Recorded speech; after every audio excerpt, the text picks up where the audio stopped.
You're listening to Sticky Note Conversations with Erica Washington. Hey there, Sticky Note listeners. It's your host, Erica Washington. And what a difference a year makes. Many of us are currently celebrating the holidays and prepping for the new year. This includes myself and Will, the music producer for this podcast. And so, since we're both spending time with our loved ones, this week's episode is a replay of our very first episode of this season. Alvin, Hill, and I discussed the beginning of the Trump presidency and thought about the year and what it might bring. I always find it interesting to see how our thoughts may have changed and what this past year looked like for us. So, question for you. What do you wish for as we move into 2026? And have any events in 2025 changed your mind about the state of the world? As you think about those questions and more, Sticky Note Conversation family and Make It Work Nevada wish you a happy holiday and a safe new year. And as always, I hope you enjoy this conversation as much as I did. This is another episode of Sticky Note Conversations with Erica Washington. Hey everyone, welcome back to a new season of Sticky Note Conversations. This is your host and creator, Erica Washington, and I have really missed being on the air. We haven't had a new show since, I think, the end of November of last year, so just right after the election. And so now, here we are. It's 2025. I can't believe that it's 2025. I don't even know if I've actually started writing 2025 yet consistently, but it's 2025. We have a new president. We have some new elected officials in Congress and in local politics all over the country. We've got some new policies going into place. There's shenanigans, and it's only January. And so I figured, let's just talk about some current events on this first episode, see where everybody's head is, and let's take it from there and see what this season will bring, which I'm sure will be shenanigans and some tomfoolery. So I'm excited. My first guest of the new year, of the new season, is a good friend, Alvin Hill. He's a hometown Detroit boy who you might remember when you hear his voice from our last season of American Dreams, Reproductive Justice. We featured his story along with a few other folks who are from the D. And if you did miss it, please make sure you go back and listen to American Dreams, Reproductive Justice Season 2. Episodes 4 and 5, I believe, are where Alvin is featured. But needless to say, as I always like to do, I'd like to introduce Alvin, but I want him to tell us, who are you and how do you show up in the world? I am the light. I'm the example. Yes, I'm the light. Listen, I come in and I walk in with a smile. I walk out with a smile. It don't matter what happened while I'm in the room. Hey, I'm always Erica smiling Washington. Because I know that no matter what happens, it's on always going to be a most good streaming day. platforms, including Apple, Spotify. And so Amen. you are also the Make It light Work Nevada. and an entrepreneur. Definitely. You have your Erica own Washington. show. Tell folks about your show. So I jump on here. I like to do my live streams. I call it an info stream because even though I talk about current events and different things like that, I try to bring some information to the stream. I don't like mess, so I don't bring mess on there, but I have an opinion. So at first, I went through a thing where I was wrestling myself about doing it, especially with regularity, because you like, man, who want to hear what I'm talking about? But then you start getting followers and people start tapping in and you're like, okay, they asking me for it. So I do it at least once a week, sometimes twice a week, depending on what's going on. As I talked about earlier, I had some vision problems over the past couple months. So it's been like few and far in between, like every other week. And I felt like it because I couldn't really see the screen like I needed to. But it's live. It's on YouTube. I want to move it over to the podcast space. So I'll probably do that in the next few weeks, actually. Okay. But you are on YouTube and on Facebook, right? Yeah, YouTube, Facebook, Instagram. I think, those three. I just got different Facebook pages that I do it on. So it's like my JP1 page and then my personal page my Instagram page and my YouTube page. They're all the same. It's Chosen One Jackpot, the number one. Okay. Chosen the number one jackpot. That's Yeah. right, because your nickname is Jackpot. Jackpot. Yeah, everybody called me Jackpot. I shortened it to JP1. Basically, it was Jackpot, the Chosen One. And that just came from my nickname being Jackpot. I was recording the Chosen One, which was my first album. I was like 15. And I would say, it's Jackpot, the Chosen One. And it just became my moniker. So I Y2K'd it up when I was released from the state prison in 2011, because I had started drawing like a logo on my music as I was writing it. It's a JP and a 1. And I was like, look, I might as well just do JP1. So I came home and just Y2K'd it up. So it's JP1 if they want to listen to some music. JP space ONE. Okay. Okay. So I wanted to talk to you about like just everything that's going on. I feel like I don't know if we're really living in an overwhelming time, or if it's really the same as it's always been, but we just have access to more media and more channels in which to consume things. So it feels like it's more overwhelming between watching the news, cable, social media, newspapers, if you still read them, just the internet in general. And so it feels like every which way you turn, something is happening. And so I want to start with the inauguration, which was now a couple of weeks ago. I didn't watch it live. I saw bits and pieces, clips of it or what have you, but I actually took the day and slept in a little bit. And I didn't have any real feelings, because I think all my feelings I probably felt in November, but wanted to kind of get like a gut check of like, did you watch it? Did you have thoughts and feel like what was going on in your mind, in your circle during the time of the inauguration? I didn't watch that. I didn't watch anything that like Trumpish. I was very vocal on my social media. I have a pretty good social media presence, and I used it to state my opinion during the whole campaign or whatever. And to be honest, I was a little disappointed, but I am always optimistic. So whatever was going to happen was going to happen. So I was disappointed that certain people like that I thought had a little more sense was actually like blinded. It made me feel like we was like in a twilight zone. Like it's just like kind of like what you said about so much information being, thrown at us at one time. And we were being bombarded with so much. And it was like, look, we got Project 2025. We got this, we got that. And you don't know which way to go, because it's still, even with the Trump being Trump, it's still so much misinformation. Right? So what do you think we're most informed about?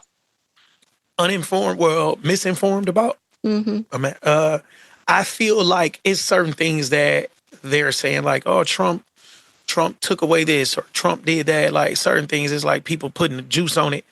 I don't feel like he's getting a fair shake overall. Like, I'm not a Trump supporter. I'm just a supporter of the truth. So I feel like a lot of things is the media is like, nitpicking a little, but I can't stand Trump. It's enough about Trump that's true that I don't like Trump. You understand what I'm saying? But it's still a lot of juice on it too. I seen something the other day. I think they were saying that he what was it? I forgot what. Oh, he released Breonna Taylor's killer and all this stuff. Like it was like a lot of stuff that I seen, and I was like, oh, let me go look this up, and it wasn't true. Like that's what I mean. Like the internet is just putting juice on it, and it may even be his supporters doing that to say, look, y'all, they trying to go for him. The same way there was assassination attempts, and all of a sudden there's no assassination attempts. Like, dude, we know that this is not what you're literally trying to make yourself look like the champion. You know what I'm saying? So that's what I mean. Like, this is too obvious. Like, this dude is like setting up assassination attempts. Like, what are we talking about? Yeah, I felt a lot of kind of ways about the assassination attempts. Like, it's a dangerous game to play to um try to assassinate someone in the first place, right? But then for it to be fake, which is what it felt like to me. And obviously, I don't know. I have no idea for sure, but it certainly doesn't feel real. In order to gain sympathy or to gain votes or whatever, a following, like that's creepy. Like that's real narcissistic. And so I think it's those things that scare me the most. I think also what I'm seeing is I haven't been watching the news much because I can't anymore. Like just let all of that in. But I did see a segment, and I think it was a CNN segment, and the reporter was in North or South Dakota, and I think it was South Dakota, and she was interviewing a dairy farmer who was a white man who voted for Trump and supported Trump, and he runs a dairy farm, and the majority of his staff are immigrant workers, and which seems like a lot of them may be undocumented immigrant workers because it's some sort of open secret, that all these farms are employing these undocumented folks. And the reporter asked, well, aren't you concerned? Because a part of his campaign promises was to round people up and deport them and send them back where they came from or back somewhere. And he said, no, he won't really do that. That won't really happen. And I was kind of flabbergasted by it. Like, I'm just like, well, why did you vote for somebody that says they're going to do something that they're not going to do if you think that that's the thing to do? And he's like, well, he can't do that because then nobody would have any food. So, he basically admitted that without these immigrant workers, our food supply chain would be amok and crazy. But also it made me think about the fact that all of these people that work for you, whose livelihood is dependent upon you, and you use your power and privilege to vote against your own best interests, but also you voted against them as well to be able to be there to work for you, which sounds like you really don't care about them as human beings. You just care about the bottom line, and you don't even think the bottom line is real because you don't think he would actually do it, when now you're seeing that he is ready to do it, ready to just round people up and throw them away. Just to expound a little bit on what you just spoke about. So when you think about it, did he actually vote for Trump or did he actually vote against Kamala? Right? So the thing is, if you don't feel like Trump would do what he said he'd do with immigration, what makes you think he'll do what he said he did with the economy or anything else? At the end of the day, you don't care what Trump does. You just don't want Kamala in the office. So that's what a lot of this actually amounted to, was I don't want her in the office. It didn't amount to, I want Trump back. I want another 4 years of Trump, because we were dealing with a pandemic for 2 years of Trump. Right? I was incarcerated Trump's whole presidency. Right? I didn't care one way or another one what happened with Trump. It was pandemic. It was 2 years of pandemic.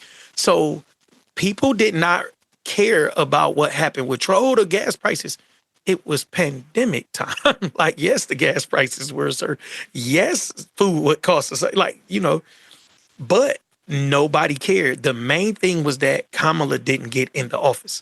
So that farmer, he didn't care about Trump migrating his people to wherever they came from, or if they were here legally or illegally, we don't know. But he wasn't really worried about it, because in his mind, that economy thing was just an excuse.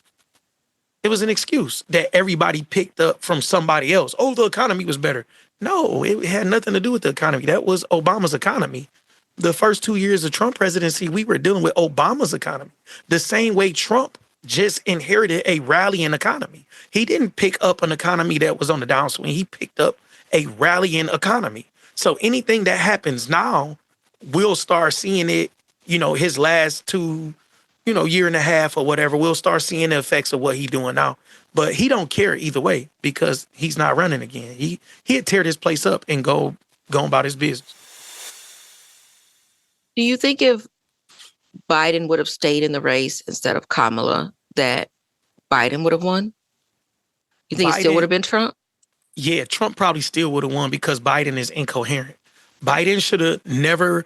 What Biden should have did was to concede before the election started. Biden should have had somebody else already. We should have had a Democratic runoff and do everything else that we should have did everything the right way. Kamala would not be in the race. Like, they literally put her in the position. Like, they made her the Democratic Party's nominee.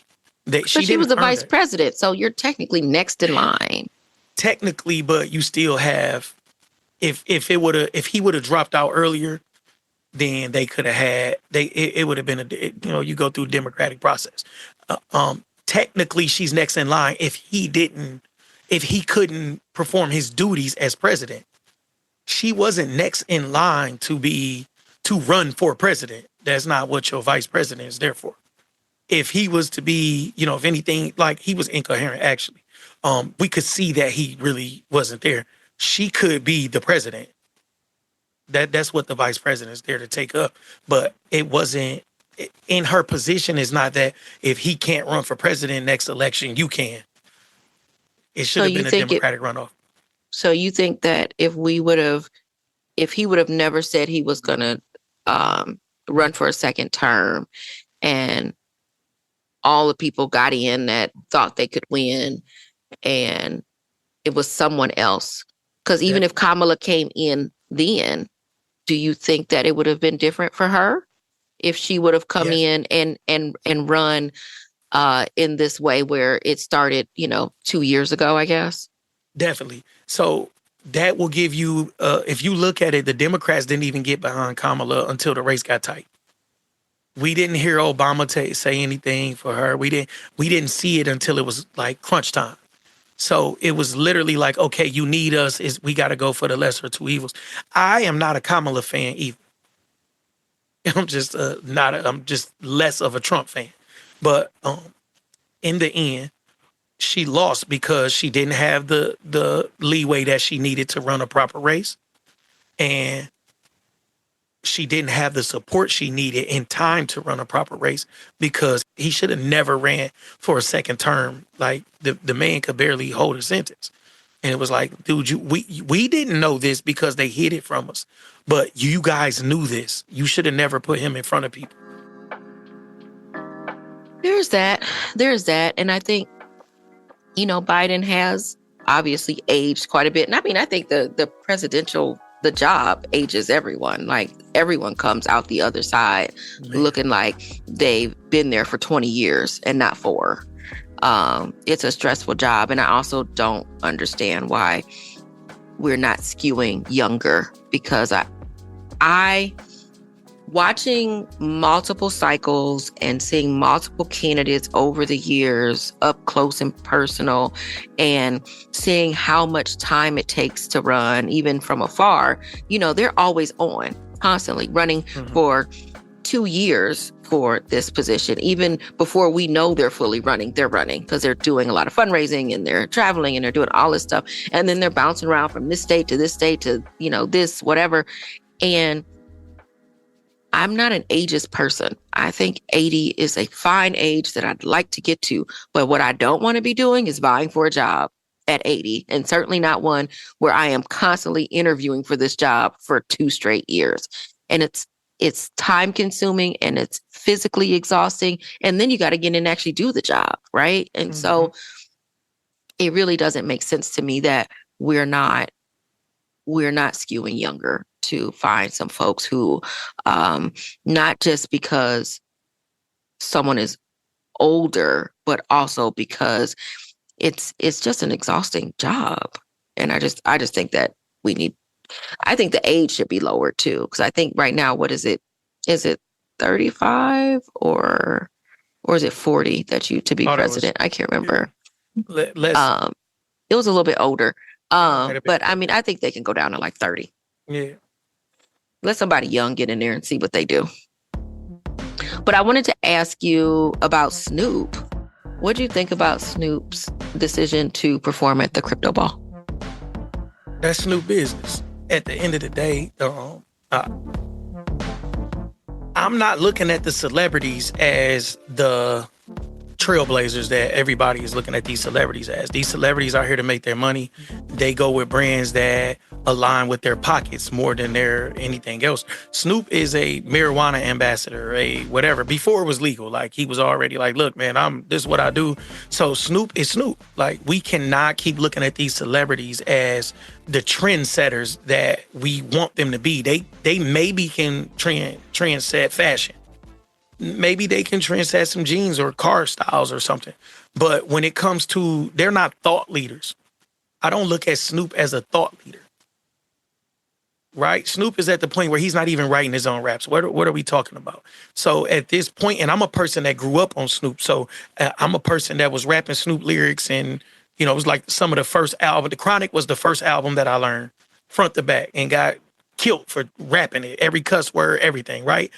So I'm not a person that is outside of the Snoop influence. But what I'm saying is, at this point, our thought leaders should not be entertainers and basketball players.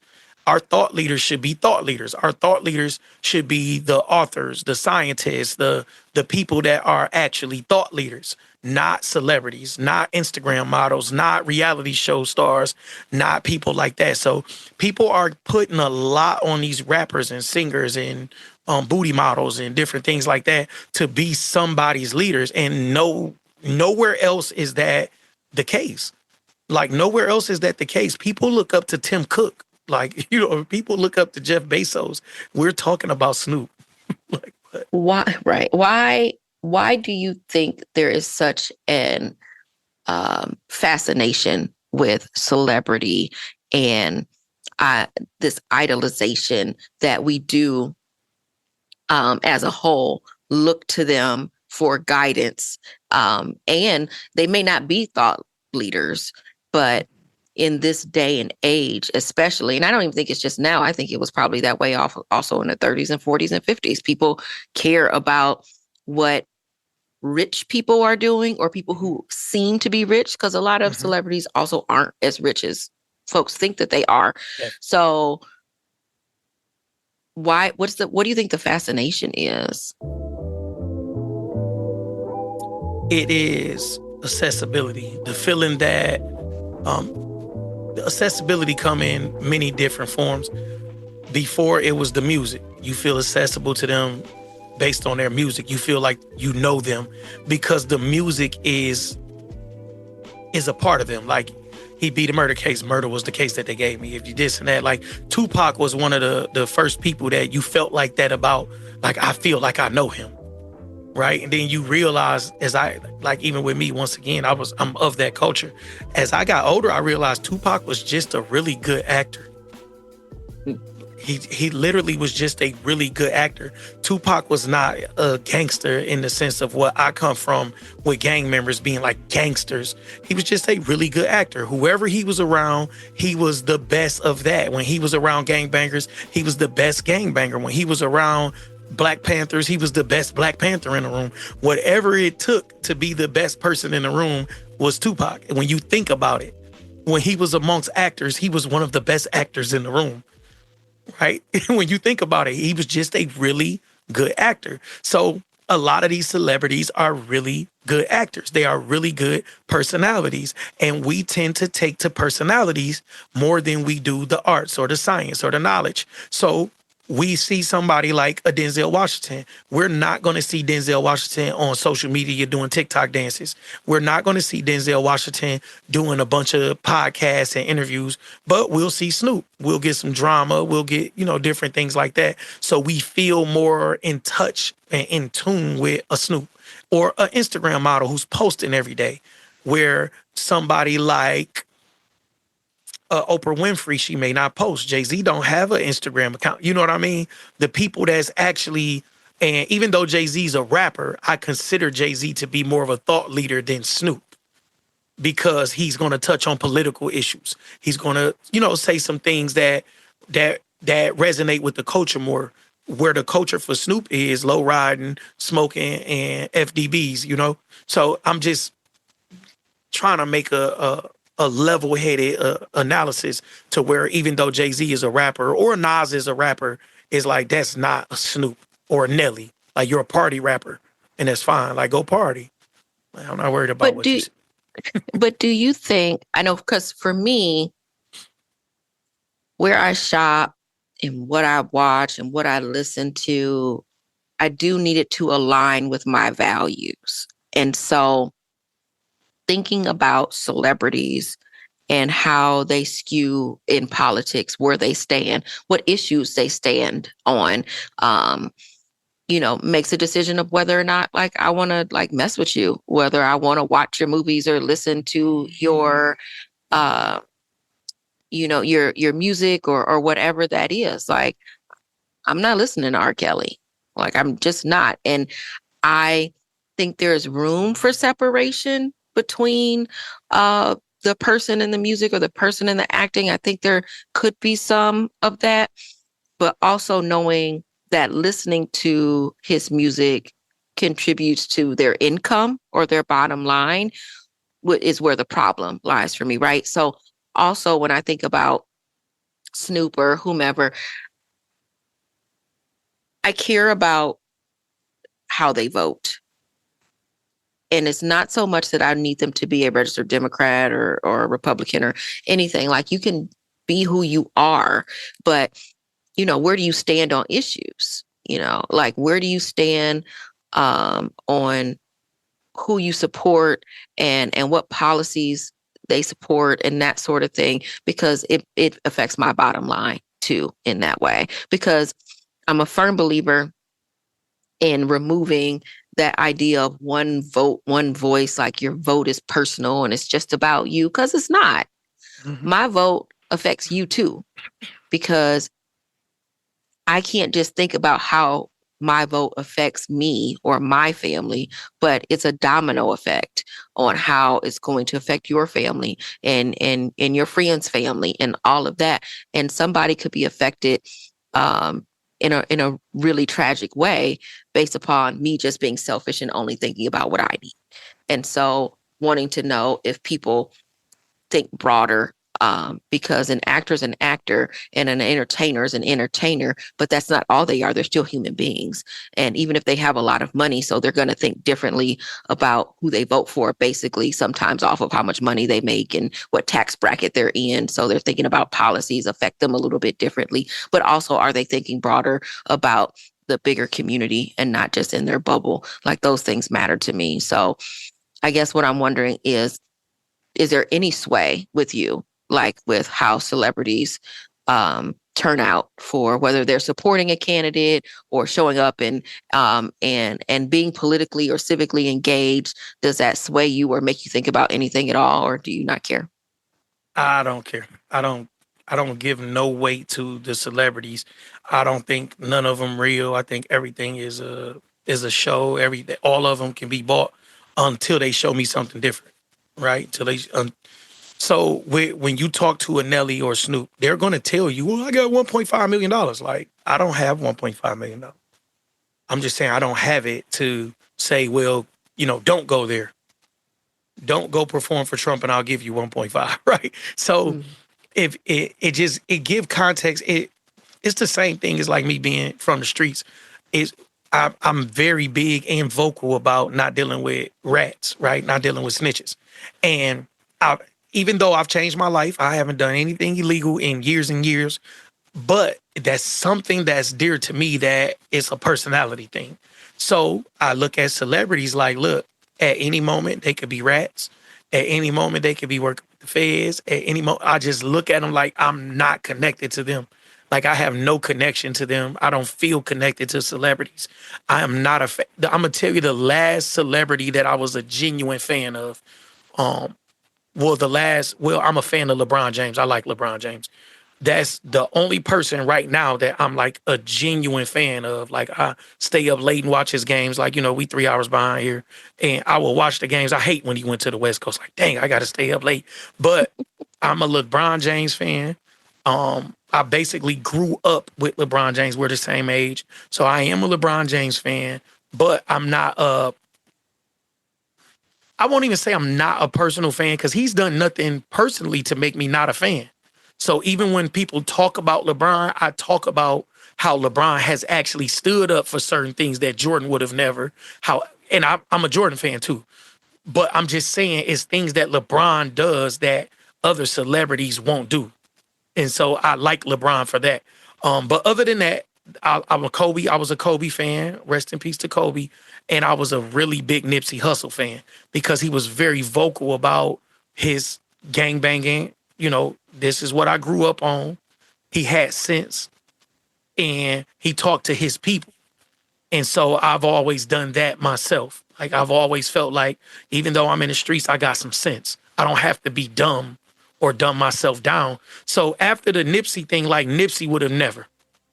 You see what I'm saying? I felt more connected to Nipsey. I still listen to his music regularly because I felt connected to him. That's the last artist that has came out that I feel connected to, where I listen to the music, and I listened to his music from like 2009 maybe, and I felt connected to him. I don't feel connected to any other artist.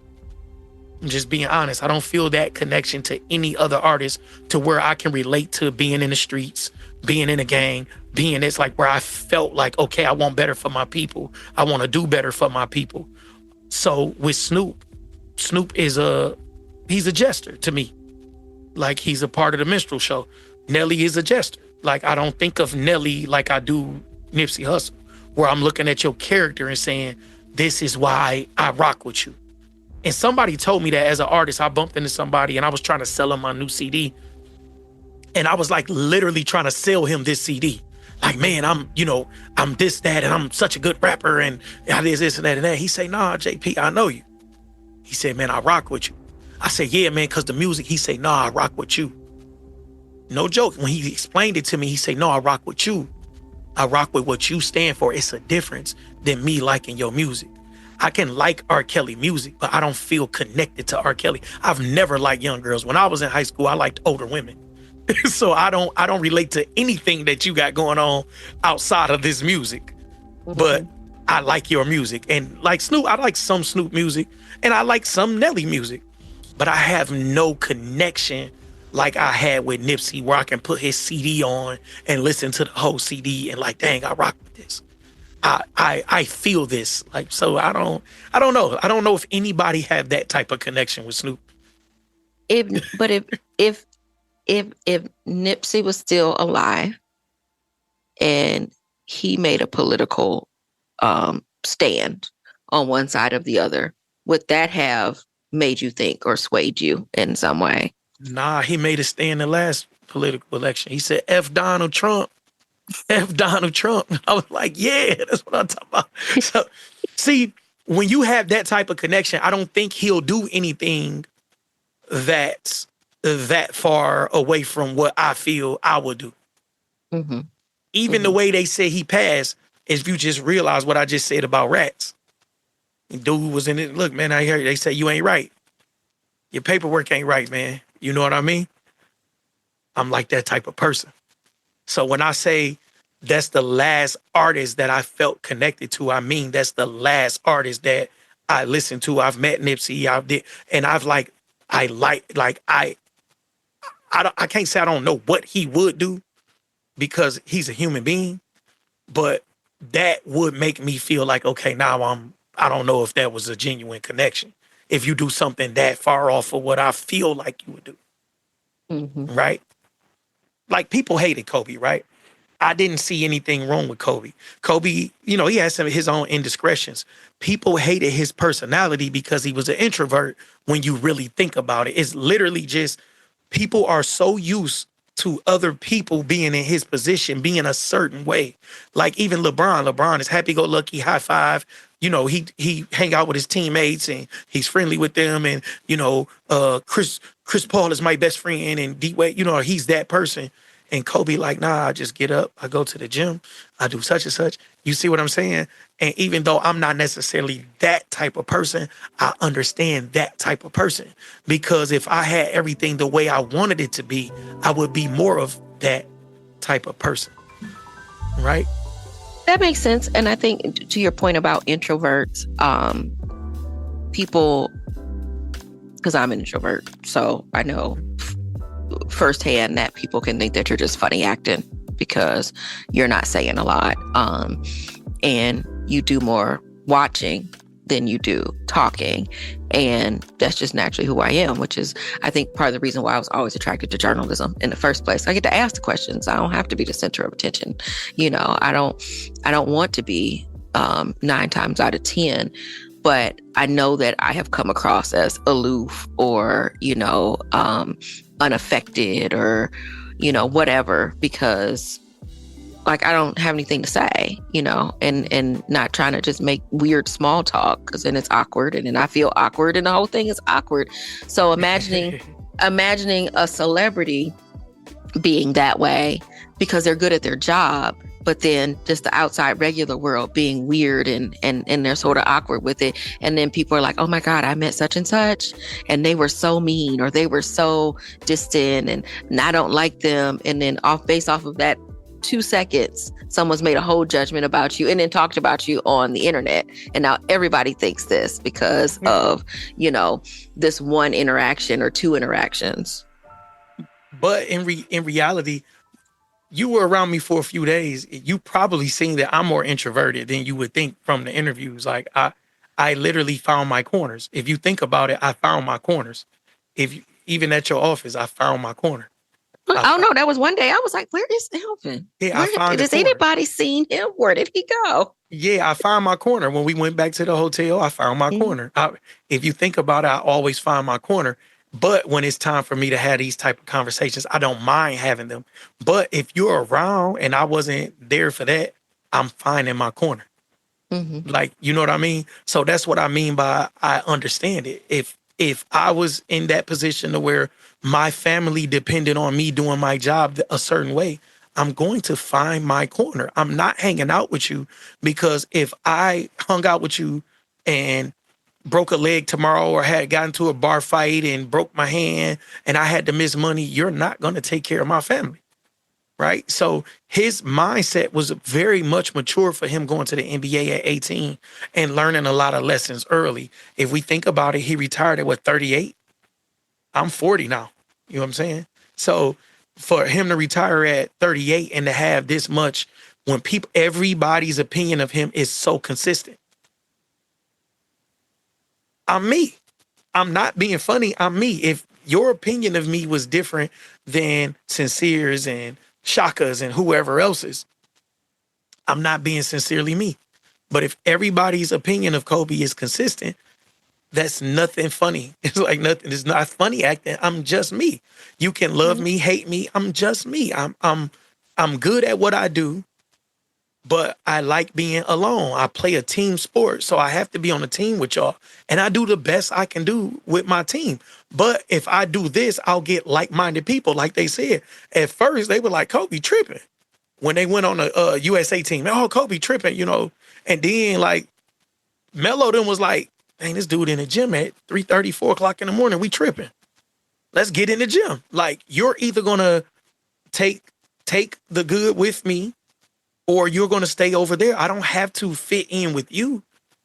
For you to feel comfortable, you have to come with me, So it's literally that type of thing. And I'm being honest. The older I get more and more to myself because I start seeing more and more weird stuff, like the Snoop stuff, like Snoop. But you got to think, even here, Trick, different people was supporting Donald Trump, and I'm like, this is weird. Like, it's weird. But I'm not surprised because the feds, the last time I just went to jail, I was a grown man in jail. The first time I went to jail, I was a kid. So I didn't keep up with politics, none of that. It wasn't important to me. What was important to me at 18, 19, 20, 21 was that I gambled good, the reality TV shows was hot. I was like, oh, Flavor of Love. Oh, this. Oh, it's a little booty shot. So, those type of things excited me. But when I went back this time, I was a grown man. I understood politics and the economy and different things like that. So I paid a little more attention, and I paid more attention to people. And it made me realize that people are really weird. People have, somebody will tell you how much integrity they have, and then you will watch them do something that's terrible. You'll be like, dog, what are you talking about? Somebody will tell you how religious they are, and then you will see them steal or do something like totally against their religion, and it'll be like, dude, what are you talking about? You'll walk around with somebody I was with a guy that's like a really popular guy here, and he was like, jackpot, because I didn't like rats. I made sure your paperwork was good before you came in my room, everything, and he wanted to come in my room. And he was like big on like, bro, I'm rolling with you. He didn't end up in my room, but he was like, bro, I'm rolling with you, man. We not eating with no rats. We not doing none of this. And then I come home and somebody sent me videos of him cooperating with the police. You feel what I'm saying?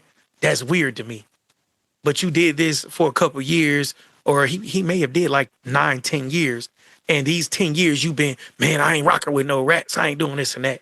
And somebody sent me a 40-minute video. He broke it down into 4 clips, 10 minutes long, of this man cooperating with the police.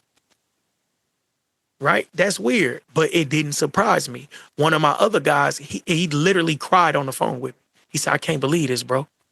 I can't believe this. He said, if you wouldn't have sent me this video, I wouldn't have believed this. But with me, I'm not surprised. So for people who did not listen to American Dreams Reproductive Justice, first, shame on you, because it's a great podcast. But I want to make sure that people know who you are. And you've mentioned a couple times that you've served some time in prison. So if you want to briefly just say, tell folks how long you were in and what for. And then I would also love to just kind of dive a little deeper into that understanding for folks who don't understand that mentality around snitching or working with the police, because, we'll get to that question. Let me have you tell folks who, a little bit about your, part of your background, because it's not who you are, but a piece of your life. So basically, I was born in Detroit. I'm going to run through a 3-minute life story. So basically, I was born in Detroit. My mom was an alcoholic. My dad was a drug abuser. And my dad OD'd when I was 5 months. So my mom moved back to Benton Harbor with my maternal family. All her family was in Benton Harbor. And I grew up in Benton Harbor until I was 11 or 12. I went to a foster home there. I was a misfit in Benton Harbor, but it's a gang culture. It's right next to Chicago. So I grew up, my whole family GDs. I grew up a GD. The projects I grew up in was GD. Gangsta Disciple, if you're not familiar with that. I just grew up in a whole gang culture until I was almost a teenager. And then I went to a foster home.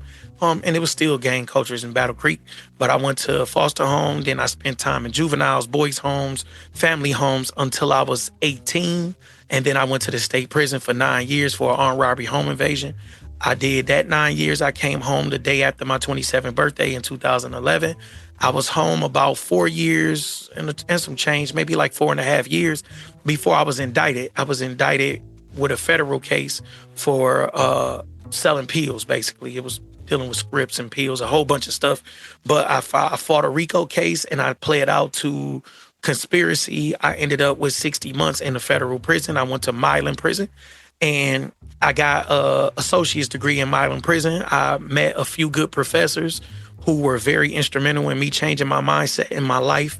I came home in 2021, and I received my bachelor's degree in 2023. And in 2024, I received my master's degree. And at the end of 2024, I was dealing with Erica and making good podcasts. And what is your master's in? My master's is I have a dual major and dual concentration in business management and entrepreneurship and innovation. Right now, I'm an entrepreneur acceleration coach. I work with other entrepreneurs mostly minority entrepreneurs, and we get through mindset and motivation issues, then we create the right systems and processes to make sure that they run their business correctly. And I do these podcasts, and I have like a really good social media following because I do these podcasts and I break up the content to smaller bites and do reels and things. So I've generated a nice social media following.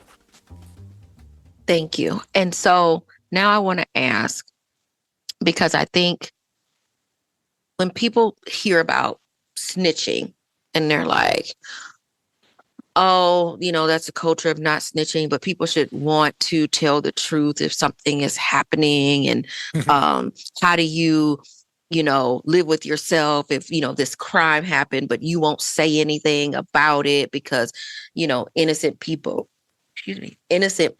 are directly affected. And then you see a lot of police shows, right? There's always police shows that showcase cops as, even when they are not good cops and they're violent cops, that they're complicated because they got backstories and all these different things. I'm thinking specifically of like Law and Order SVU and Stapler, and how Stapler was kind of off his rocker sometimes. And but yet people still rooted for him, even though, he would be roughing people up where it was unnecessary.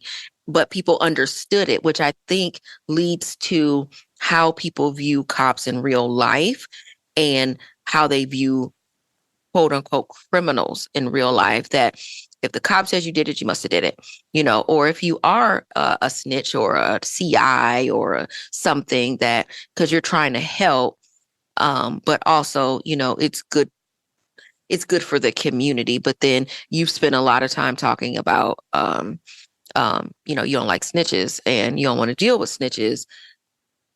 I guess I want you to try to help people understand that mentality from your point of view, even though you are a person who is no longer affiliated with criminal activity or what have you, and you've changed your life and you're doing all of these great things.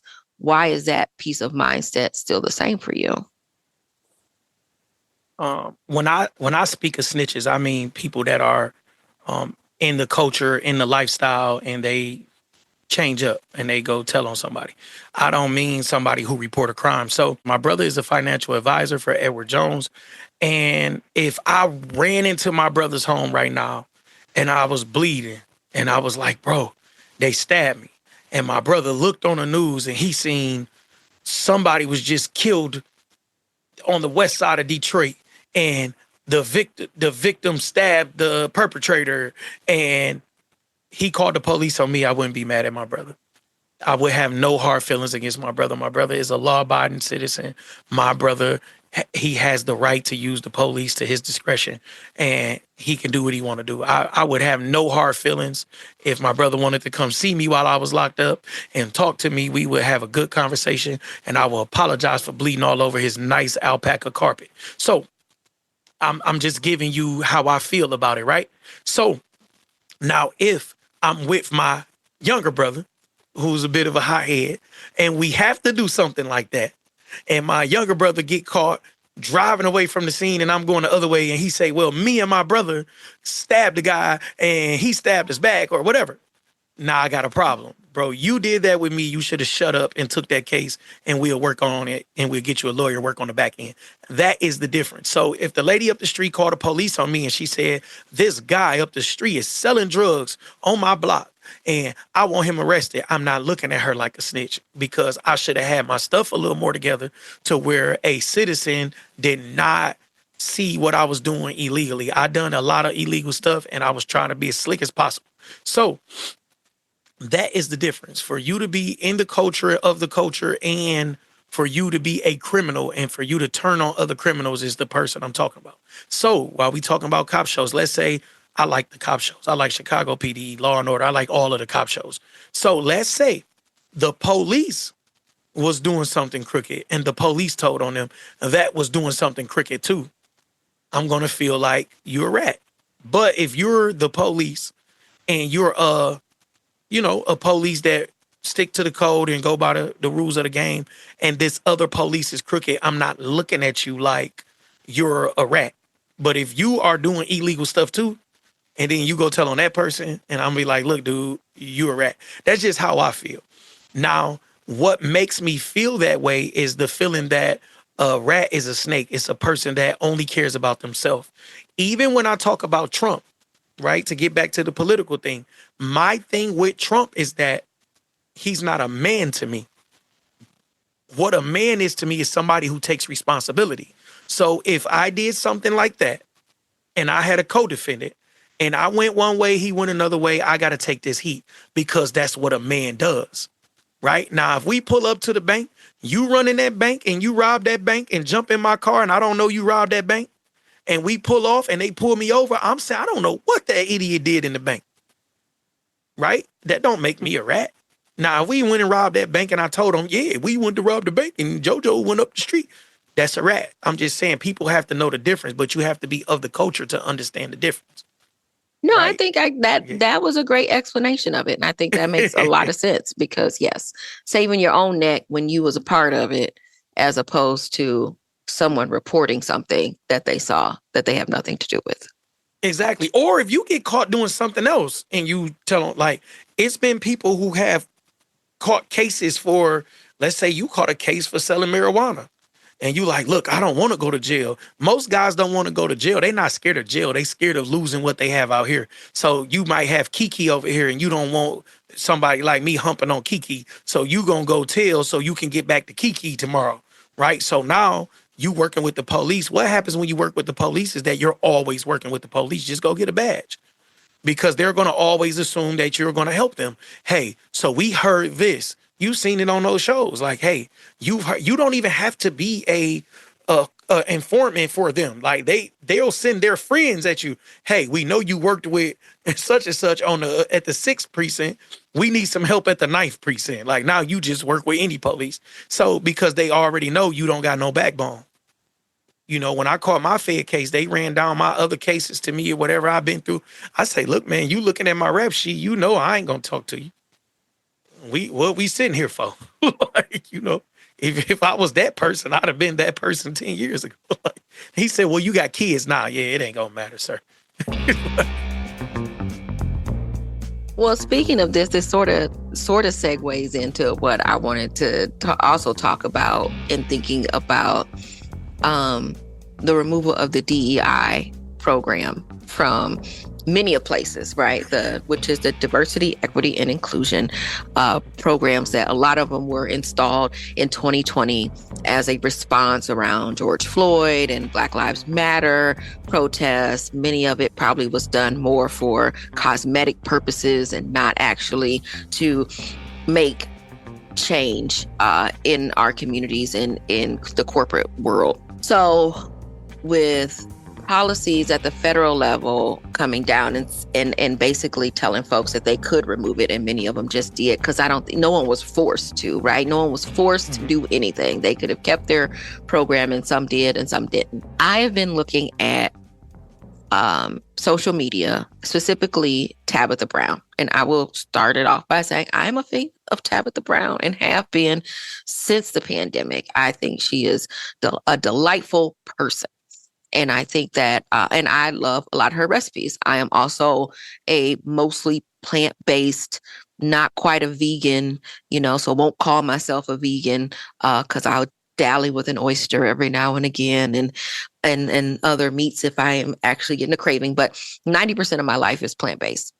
And so I love, she was an easy gateway into that space. And then she has these great products at Target. I own a lot of them. I own dish towels. I own cast iron skillets. I own a pencil bag. I own random stuff, tea kettle, cups.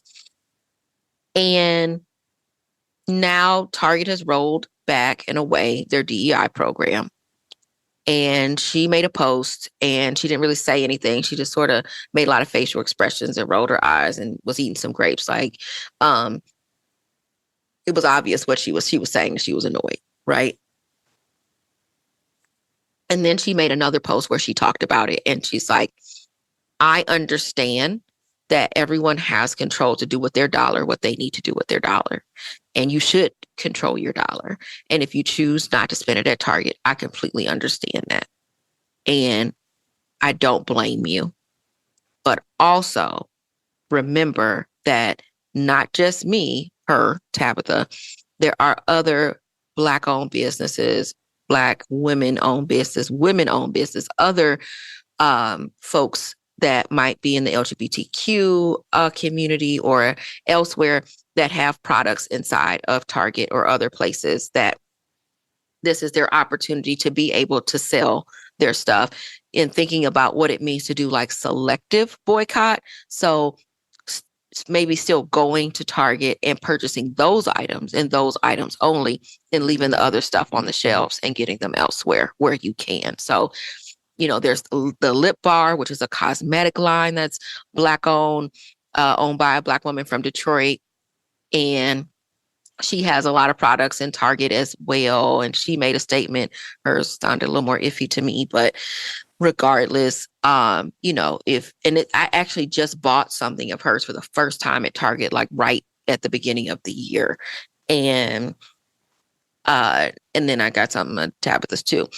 And I felt like, one, I understood what they're saying, because also it's a bigger picture, right? They can't just be like, oh, I hate Target and I'm going to pull out or whatever, because they have contracts. You have contracts, you got distribution, you've got merchandise. I don't know how much merchandise they have, but it's probably in warehouses. You're employing people. Those people have families, or they just have themselves and they have to pay their rent and all of that. And so you can't make emotional knee-jerk decisions based upon what somebody else does. However, what I'm seeing online is people pushing back and, to me, making it their fault, making it Tabitha Brown's fault, making it the Lip Bar lady's fault. Sorry, I can't remember her name off the top of my head. Mel B. I think her name is Mel B.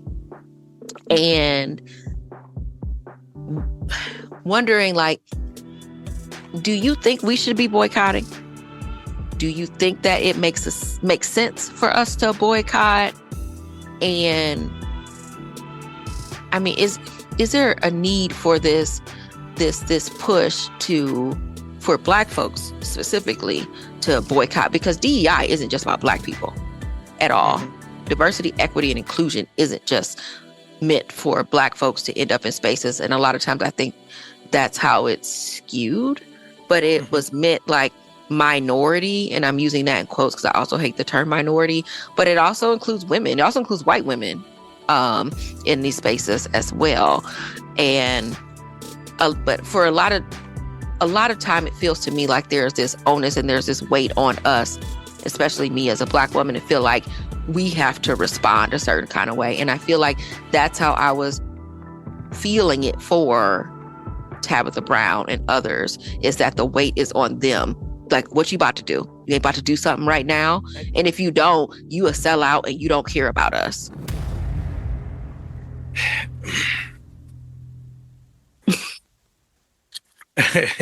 Nah, I'm going to keep it 1,000. So what happens is separation. Just separation, and it's enough for us to have separate opinions, for us to be on different things, for us to feel one way. Anything that could separate us is against us. Anything that could separate us. So as long as we're not on one thing, we'll always be weak. We'll always be weak. So whatever we do, we have to do it in unison and camaraderie and in brotherhood and sisterhood. And until we do that, we'll get Trumps. Until we do that, we'll get programs like the DEI programs discontinued or whatever. I didn't necessarily care for it myself, to be honest. I didn't feel like it was basically like you said, it was cosmetic. It was basically like, let's give you something, right? And the lady named Melissa. So with the Lip Bar, like you said, hers was more of a not so genuine thing because you have money involved. Same thing I said with Snoop or with Nelly. It all goes back to people that have so much skin in the game, they can't even say what they want to say. If you think about it, anytime we have a voice, we are silenced by the bigger wigs who have cut us a check. anytime you have somebody like a Kanye, right? You have a Kanye, somebody that's given so much opportunity, so much responsibility. You have somebody that say, you said something that I disagree with, I'm going to hit you at your pockets. Where you had Nick Cannon, where they had big contracts and different things. You said something that we disagree with. We're not going to give you this contract. We're going to take something away from you. So that's another way of silencing you, right? So now you can't rally the troops. Even if I give you $1 billion, you can't say what you want to say because I'm going to take it away from you if you don't say what I need you to say. Or if you say something that goes against my policy, right? So now you have Tabitha and Melissa in this position to where it's like they're doing this, but I'm still here. So do you want me to not be here with you? Right? To where I can't feed my family or do what I want to do to forward my people, whatever that may be. Right? Because I may want to write a book to help my people. I may want to open a school to help my people, whatever. I may want to do lip balm classes to help my people learn how to make this stuff so they can make some money themselves. Whatever I want to do to uplift and encourage my people, do you want me to stop because they're going to take your stuff out of the store? Or somebody you know out of the store, somebody you don't even know? So it puts us in such a position to where we're, like you said, you're looking for the response. What is the response going to be? I'm not looking for the response. Right? I'm more into myself. I'm not looking for the response. I'm looking for my response. What is my response going to be? Because the lack of unity means that we'll never know the right way to go. We have to be led with our personal, our personal feelings, what's important to us, our personal integrity, our morals, our codes, our ethics, values. We have to be led by that because the way this society is, money control everything. And no matter how much money we've gotten over the past 30, 40, 50 years, we are nowhere near the top of any type of earning class. We are nowhere near the top as a people of any type of earning class. So the Jews, white people, like whoever is controlling the money is still in control because when Kanye said something they disagree with, they tore up his Adidas contract. When Nick Cannon said something they agreed with, he had to go figure it out. Okay, yeah, we're going to do this, do that. And you got to come back and apologize. And then we'll think about it. They don't care. Even if you make your own content, they'll shadow ban you. It doesn't matter. They're still in control.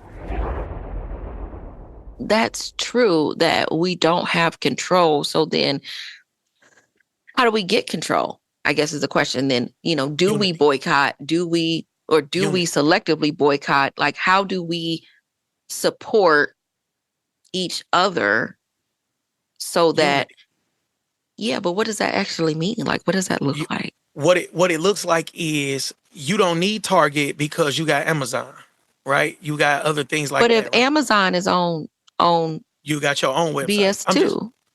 And they are. But you got your own website. I'm saying in the end, we don't support each other enough. And people always say this, like, we don't support each other enough. We're the biggest consumer class because we are still 13% of this population. Mm-hmm.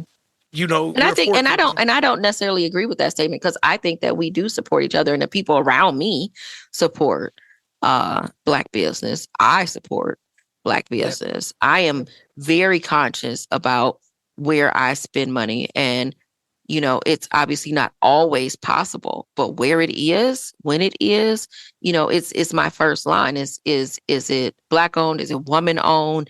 And then it's like, is it LGBTQ owned or is it, Asian owned? Like I'll go down the list, to make sure that the money that I'm spending, that's my hard-earned money, or if it's the money of the organization that I'm spending, that I'm going to spend it as much as possible in my community. Besides Delta might get the majority of my money, but past that. I want you to think about this though, right? So let's say we go spend money with Tabitha, right? Just using her as an example.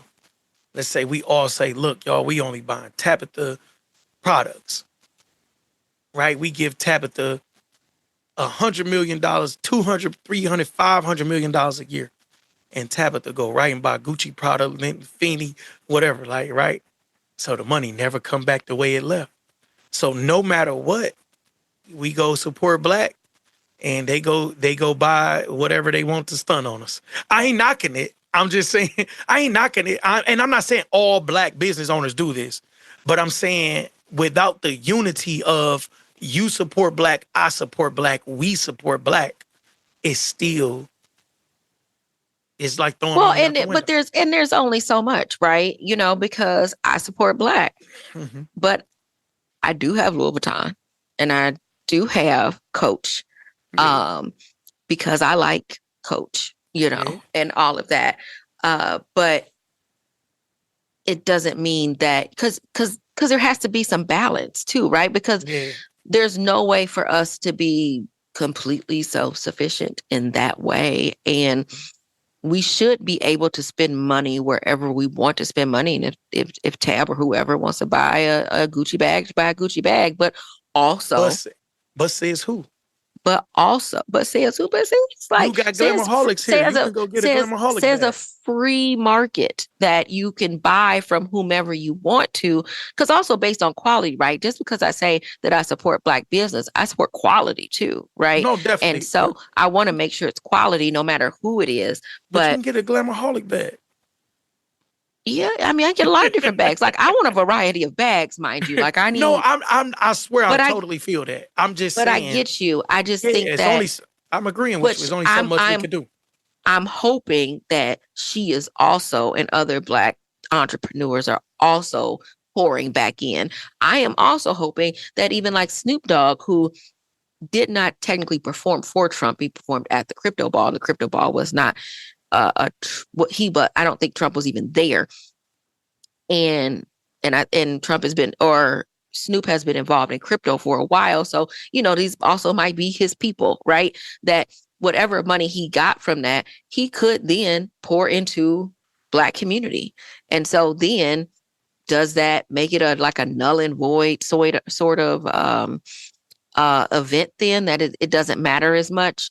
Because all money is dirty too. Right? All money is dirty, you know, whether we talking about a loan from JP Morgan Chase or wherever else. Like, banks were built on slavery. Wall Street was built on slavery.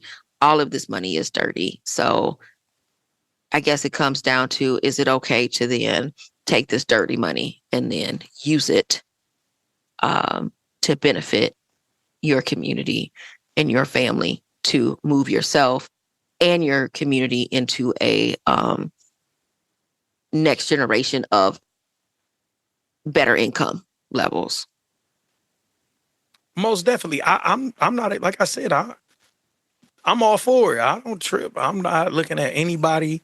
I'm just being honest. I'm not looking at anybody where they spend their money, what they do. I don't care, because I know that in the end, almost all of us have a price on us, where people say, I wouldn't dare perform at the inauguration. And Trump said, I got $10 million for you up there. Oh, let me bust a jig. So people, at the end of the day, people can say what they want. The same way people are going to say, I wouldn't dare shop at Target, but they got my favorite lotion. Right? This is my favorite lotion. They the only people that got my favorite lotion. So at the end of the day, we all have that bit of selfishness in us. We all still want what we want. And it could be $1.5 million to perform what we want, or it could be our favorite lotion. And that's why it's no need for anybody to be worked up about it. All you can do is what's consistent with your morals, your standards, what you feel like integrity is. And everybody have a different level with that, right? Some things that we feel like, man, you shouldn't have did. They feel like, man, so what? What's it to you? I did it. So what? Right? That is, everybody's level is different. So all you have is your own. So now we go back to Kobe. Is he really wrong? If you want to go out and eat burgers and I just want to work out, like, who's wrong? Shaq will tell you today that Kobe was right. I should have been working out instead of eating cheeseburgers. Like, they will tell you. So at the end of the day, it's all about being as introverted as needed. You don't have to be fully introverted, but you have to be introverted a little to understand what make you tick, to understand what your goals are, to understand what's aligned with those goals and who's aligned with those goals, and to make the right decisions. You have to be introverted, because if you are Extroverted. extroverted, if you are extroverted and you are living for the out world, then you are never doing what's true to you, because you're looking for applause. You're looking for validation. You're looking for somebody to pat you on the back, and you will chase that all of your life because it's never enough. It's never enough. So now you have given up integrity for a hand clap. And when you want a louder hand clap, you are losing more and more integrity, because you want the hand clap more than you want what's true to you, because you don't really know. All you know is, mama, look at me, I'm tap dancing. Oh, look at my baby. That's a 2-year-old, a 3-year-old. And now you're a 30-year-old that's still looking. Look at my behind in this thong, Instagram. Oh my God, I have 1,000 likes.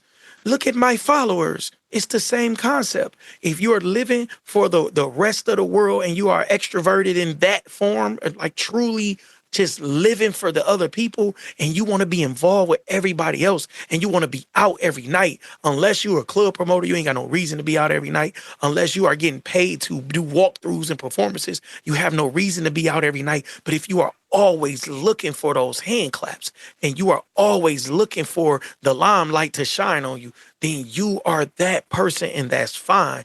I can't knock you, right? I'm just going to stay in the gym. Right? I got to stay in the gym, because this is what's cool with me. This is what's okay with me. I got to do what's okay with me. And sometimes it's okay for me to go out because I feel like I want to relax. I do that on my time. I don't do it because I feel pressure to go out because it's somebody I know's birthday. Oh my God, their birthday. So what? It's somebody's birthday every day.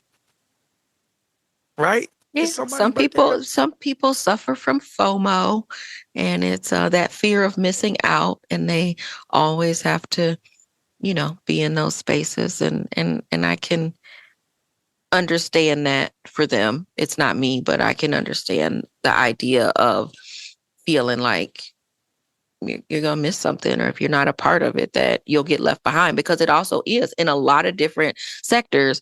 If you don't show up, you're forgotten about, and people are really concerned about being forgotten about, especially any line of work. I think, whether from my line of work, if I don't show up to a certain number of parties and events and what have you, they'll be like, oh, I didn't even know your organization still existed, sort of thing. And it's just like, calm down. Like, I just didn't come to your gala, right? So I can see that, but also realizing that we have to take time for ourselves to figure out what's going on and what works for us is important. And you're right that we have to take care of ourselves and our families. But then also that gives us the space and the time to take care of others. Most definitely. And it's nothing wrong with going out, like you said, with for whatever. You can go out to enjoy yourself. I'm just saying, to go out because everybody's out. Like, nah, man. Like, and I'm not knocking that. One thing I've learned though, in me doing, me changing my life, is that I don't even worry about it. Like, I'm not looking, like, say I go on Instagram, and I haven't been on social media so much lately. Like, but let's say if I do go on Instagram and I see you was out this weekend, and I look next, oh, you was out. It only bothers me when you call and ask me for money. It don't bother me. Whatever you do don't bother me. It only bothers me when you call and ask me for money, right? I had a friend just borrow money from me, right? I didn't even tell my lady. So my friend called me a few days ago. He wanted to borrow a few $100. So, and it was for like a very personal reason. He like needed it. I'm like, look, bro, here you go. And he paid me back. I wasn't worried about him paying me back, or I wouldn't have loaned the money. But when I gave him the money, he was, he small talked me about my business and different stuff. And I was like, bro, at the end of the day, you didn't have to do that. Like, it's cool. If you ask me if I feel like you will give it back, or we close enough, I do it. But when it's all said and done, like, bro, you fresher than me. You do more than me. If you wouldn't have gave my money back, I'd have had a problem. Like, dude, you went and bought Jordans with my money. Like, Right. but I'm just saying, you wearing Jordans every day don't bother me. You going out every night don't bother me. You doing whatever you do, you Gucci, Prada, Louis, whatever, nothing bothers me until you ask me for money. And I feel like nothing bothered Kobe until I passed you the ball and you was too tired to do what you were paid to do. So you shouldn't have ate those cheeseburgers this weekend, Shaq, because you ran out of gas because you wasn't in the gym. Right? Is what you do don't bother me, or why does what I do bother you so much?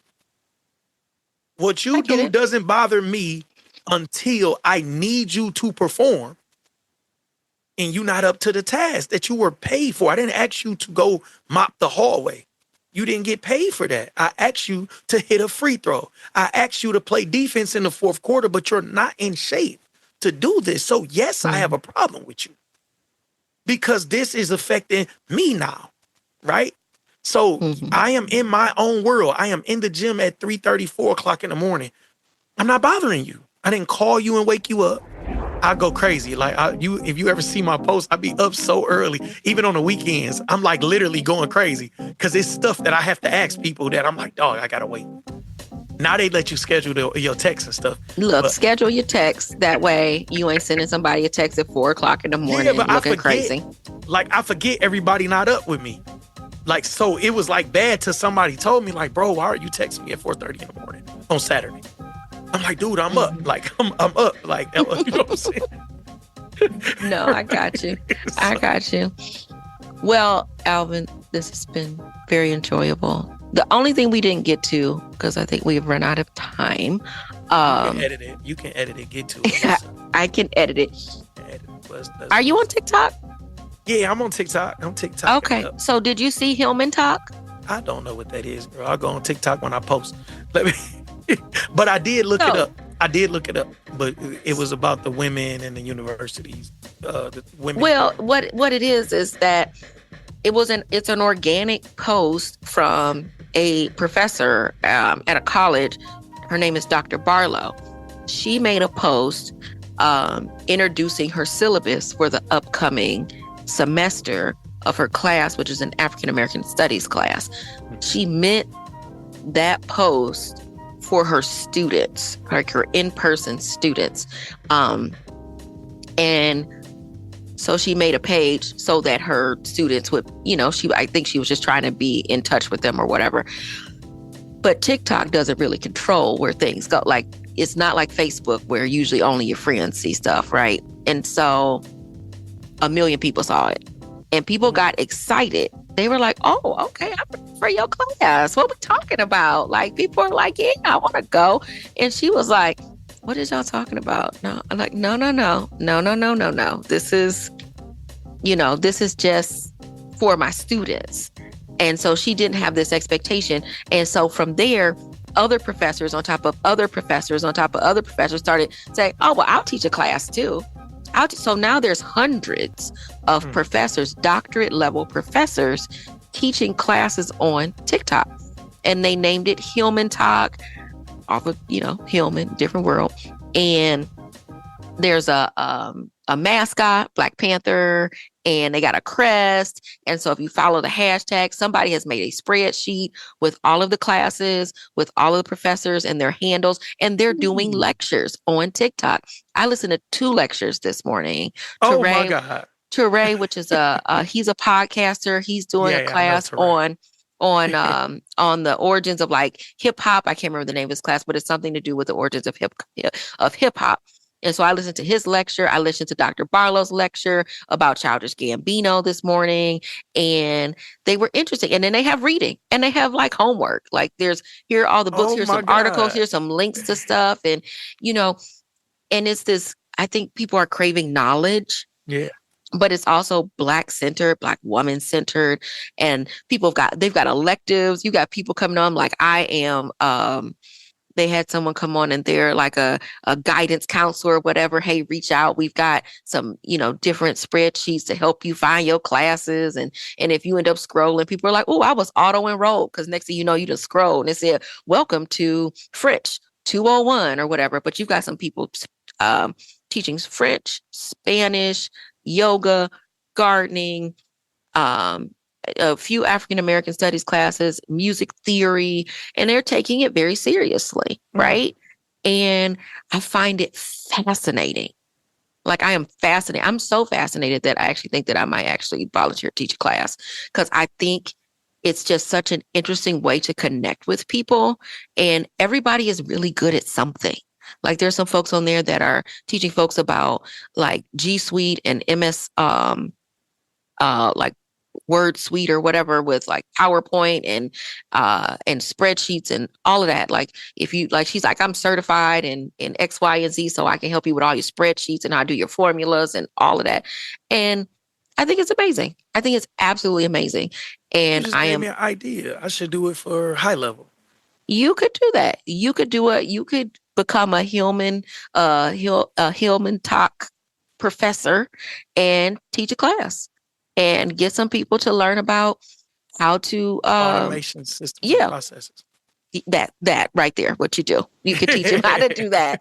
But yeah, I just think it's such an interesting and unique way in which to use social media for good, and also to help keep us educated, because people are learning so much. And my TikTok is mostly, my For You page is usually is really educational.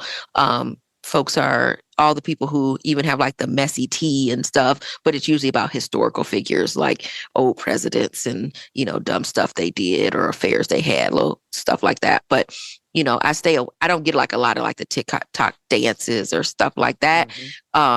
Mine is a little bit more cerebral, but I actually really love it. And I think more people should join in on it and take a class and learn something new, because our brains are slowly slowing down or quickly slowing down, and our attention spans are getting shorter, and we need all the help we can get.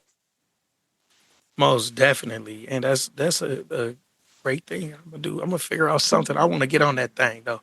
Yeah, see, get up. I did a little, like I said, I did some minor research. When I looked at it, I said, what is this? And I'm like, okay, this Black University thing. Boom. I'm like, okay, I'm gonna go here. Right. It's our TikTok HBCU.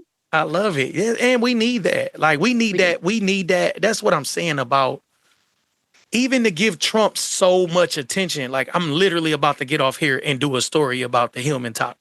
Like, I'm about to do, I do my clips and like my news clips. And so I'm going to do something about that. Like, that's what I mean. Like, we got to push ourselves to be more positive, to be more uplifting, because this can drag us. Like, this 4 years is going to be rough for us. It's going to be longer than 4 years. Yeah. And we're going to feel it. The ramifications will last for a while. And I don't think people really understand how affected we are about to be. Like, I don't think they get it. So the only thing that we can do is band together. And it doesn't mean every single person is going to band together. We'll never get that. Because some people are going to support Trump all the way out the door and still talk about it 3 years later. Or if it's not Trump, it's going to be Elon Musk, or it's going to be the other guy or the other guy. Whoever. So we got to just do stuff like this. This is the things that we got to talk about, right? We got to talk about Hillman talk. We got to talk about the positivity and, and just uplift our people. And that's the goal for the next 4 years, is just uplift our people and move forward in a positive light and something like that. It's just sad that we only had a little bit of time to talk about Hillman talk. Oh, well, you can come back. There's plenty more episodes to come, and I plan on talking about Hillman talk some more, because like Definitely. I said, I'm really thinking about throwing it out there of teaching a class, maybe campaign planning or a reproductive justice There we go. class, I think is what I would like to do. I hope somebody makes sweatshirts so I can get me an alumni sweatshirt. I love it. I'm jumping on that thing. I'm about to do some research and I'm gonna figure out a way to get involved. I love it. I love our people. I ain't gonna lie to you. Even the good, the bad, the people that voted for Trump, the people that do the dance for Trump and the blackface for Trump. I don't care. Like, I love our people, and even if they are not in the mindset that I'm in, I hope that they get found and that they realize that, what's best for our people. Sometimes it's not best for you. Sometimes you got to turn down that 1.5 million. because no, that's right. All money ain't worth it. Yeah. All access isn't worth it. But, sometimes some of us it takes us longer to learn than others. That hard head is a soft behind. But thank you, Alvin. I appreciate your time, and especially with the time difference and all of that. But you're just an interesting person. And so I'm glad we got a chance to talk outside of American Dreams, Reproductive Justice, that you can find on all streaming platforms, season 2, where you can find Alvin and a lot of other great stories about formerly incarcerated individuals and their journey through life. So hopefully folks will take a listen to that. But also, thank you for listening to Sticky Note Conversations. And thank you, Alvin, once again for being on this show, our first show of the season.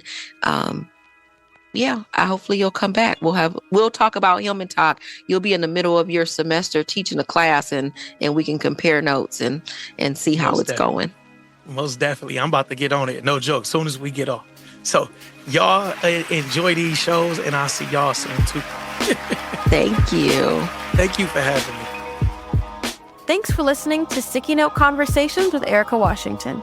Hosted and executively produced by Erica Washington, with music, mixing, and editing by Black Gypsy LLC. Special thanks to KUNV 91.5 in Las Vegas. This show is powered by Make It Work Nevada, a project of Tides Advocacy.